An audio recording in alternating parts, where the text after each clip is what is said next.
আলুর দম তো অনেক খাইছো, হান্ডি আলুর দম খাইছো? নিরামিষ খাইয়া দেখো। দেখো আমি মাটির হাঁড়িতে কী করেছি, সর্ষার তেল দিয়ে সেদ্ধ করা আলুগুলো একটু ভাজা লিছি। তারপরে একটা মশলা রেডি করে নিব। তার জন্য কী কী নিছি, মৌরি, একটু শুকনা লঙ্কা, দারচিনি, লবঙ্গ, এলাচ, কাজু বাদাম এগুলো নিয়ে হালকা শুকনো কলায় রোস্ট করে নিয়ে বাইটটা নিছি। দিয়ে দেখো হাঁড়িতে তেলের মধ্যে মশলাটা দিয়ে দিছি, কাশ্মীরি লঙ্কার গুঁড়াও দিয়ে দিছি। এবার যে আলুটা ছিল ভাজা সেইটা দিয়ে ভালো করে নাড়াচাড়া করেছি। দারুণ কিন্তু লাগবো খাইতে।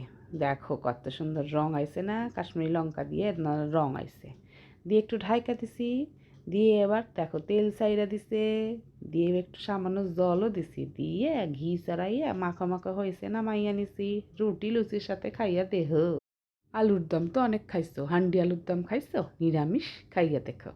দেখো আমি মাটির হাঁড়িতে কী করেছি, সর্ষার তেল দিয়ে সেদ্ধ করা আলুগুলো একটু ভাজা লিছি। তারপরে একটা মশলা রেডি করে নিব।